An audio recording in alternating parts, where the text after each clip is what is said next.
Le transistor est à la base de la nouvelle architecture non construite. Nous voudrions dans ce projet fournir tous les services de la cité que nous avons l'habitude d'utiliser.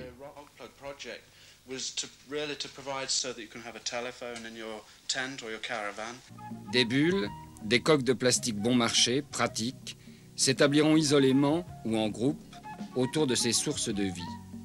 On les démontera et on les transportera ailleurs en quelques heures. Ouf, on l'a échappé belle. Voilà à quoi ressemble le futur quand on pose la question à des anciens comme nous. Nous avons donc décidé de poser la question aux anciens de demain, les jeunes d'aujourd'hui. Ils ont entre 6 et 9 ans, nos futurs clients, nos enfants. Nous avons donc demandé à une classe d'école de nous dessiner leur vision de la maison du futur, et voilà le résultat. Vous en conviendrez, ce n'est pas très innovant. Alors, nous leur avons demandé de nous décrire la maison de leurs rêves. Voici leur témoignage. J'imagine que ça pourrait être sur l'eau. Je l'imagine dans un arbre. Elle serait grande. Comme ça. Il y aurait des plantes quand même, des arbres. Avec de la verdure sur le côté. Il y a beaucoup d'herbes et il y aurait un petit chemin de cailloux roses. Des terrasses. 6 pièces. Et il y aurait 3 chambres en tout. Une pour moi et 2 pour les invités. Mon papy et ma mamie. Bon, décidément nous n'avons pas de chance. En fait, les enfants ne sont absolument pas visionnaires. Nous leur avons donc demandé de dessiner la maison de leurs rêves, et là, nous avons eu des résultats assez surprenants. Nous vous laissons découvrir les dessins des enfants.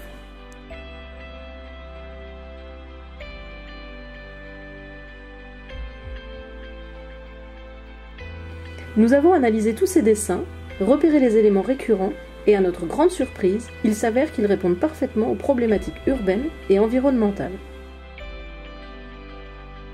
Comme par exemple la hauteur. Vous le savez, les terrains vont devenir de plus en plus petits et avec une densité de bâtis plus importante, donc a priori avec une ossature verticale. L'eau au pied des maisons. Les terrains constructibles seront de plus en plus rares.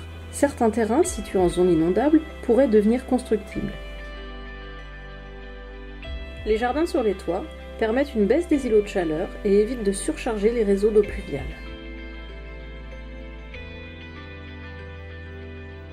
Le garage, rarement présent dans les dessins des enfants, laisse envisager que les voitures individuelles auront moins d'importance, au profit d'autres modes de déplacement. Les éléments naturels, tels que le soleil, le vent, l'eau, la terre, enfin vous les connaissez tous, répondront demain à la plupart de nos besoins énergétiques. Demain, l'habitat sera plus malin et puisera dans les ressources naturelles en présence.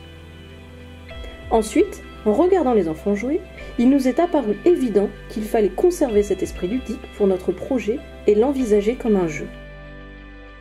Le client de demain pourra concevoir lui-même sa maison avec une simplicité et une liberté totale. Selon la forme et la taille de son terrain, il pourra disposer les pièces comme il le veut, dans le sens qu'il le souhaite. Notre maison de demain sera conçue autour d'un pivot central qui accueillera toutes les circulations verticales. Celle des personnes, avec un escalier et si besoin un ascenseur, mais également la circulation des fluides que nous vous détaillerons plus loin. D'un point de vue pratique, le client de demain pourra concevoir son projet simplement et de manière ludique avec l'aide d'une application numérique. Il dessinera sa maison et obtiendra en temps réel le chiffrage de son projet. Ce chiffrage se fait évidemment en fonction des éléments choisis, le nombre de travées, le nombre de niveaux, les matériaux utilisés, le nombre des pièces ainsi que leur surface, le nombre et la taille des ouvertures intérieures et extérieures, et enfin la gamme d'équipements choisis. Cette simplicité est rendue possible parce que nous avons conçu ce projet sur un jeu de trame, ce qui nous permet de définir précisément un mode constructif tout en laissant une liberté totale de conception. Ces trames permettent de positionner les cloisons, les portes et toutes les ouvertures extérieures. Cet ensemble est composé autour d'un pivot central et des poteaux qui s'adaptent à toutes les pentes de terrain. Ce jeu de trame nous laisse le champ libre pour une déclinaison infinie de projets. Ici, une maison sur une seule travée qui s'insère parfaitement dans une dent creuse de centre-ville. Ou alors, une maison sur 2 travées que l'on peut imaginer en ville ou en lotissement avec des toitures terrasses accessibles ou non suivant le choix du client. ou aller un peu plus loin avec une maison sur 3 travées, sur pilotis, qui s'adapte au terrain en pente et aux zones inondables. Mais le principe ne s'arrête pas à la maison individuelle. Nous pouvons voir encore plus grand et imaginer également des logements collectifs ou de l'habitat partagé, toujours conçus avec ce même esprit ludique. Nous vous avons présenté notre vision de la conception de la maison de demain. Maintenant, nous allons vous présenter notre vision des techniques du futur, inspirées par les dessins des enfants. Mais pour savoir où on va, il faut savoir d'où on vient. Nous vous présentons la maison de nos grands-parents, 1963, la maison de nos parents, 1978, notre maison, 2010. 50 ans les séparent, mais comme vous pouvez le constater, ce sont à peu près les mêmes. On peut donc parier que dans les 20 ou 30 ans, les maisons de nos enfants ressembleront à celles d'aujourd'hui. Mais posons-leur la question, comment est faite la maison de tes rêves ? Moi, il y aura des jolis robots. Ils font tout à notre place. Moi, je voudrais une maison en métal et comme le métal ça brille, et ben du coup ça sera bien. Aussi, il peut y avoir de l'eau très chaude à l'intérieur. Et panneaux solaires sur le toit. On peut faire de l'électricité avec des éoliennes. Piqué en ferraille. Parce que depuis voilà. bois, je sais pas. Et après C'est lourd. On peut faire un moulin à eau. J'ai mis des radiateurs qui sont reliés à la surface. Si la maison que nous avons imaginée sera plus facile à concevoir, plus rapide à construire, intelligente et vertueuse, nous n'imaginons pas non plus une révolution totale, ni dans l'architecture, ni dans les méthodes constructives. En revanche, l'échange avec les enfants nous ont inspiré des solutions techniques basées sur les éléments naturels omniprésents dans leurs dessins. L'air par exemple. Pour les enfants, les maisons sont hautes. La verticalité, techniquement, est intéressante car elle crée naturellement un effet d'aspiration. En été, la nuit, des clapets installés en façade vont laisser entrer l'air extérieur dans les plénums et par aspiration naturelle, passer par les colonnes montantes, rafraîchir les plénums du dessus et s'évacuer par les points hauts. En hiver, les clapets fermés assurent une lame d'air isolante exactement comme un double vitrage.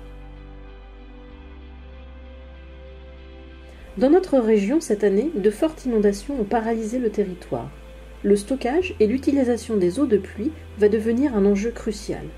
Nous proposons donc de créer des zones tampons sur les toitures terrasses, avec un système de pompe pour faire circuler l'eau dans les colonnes montantes.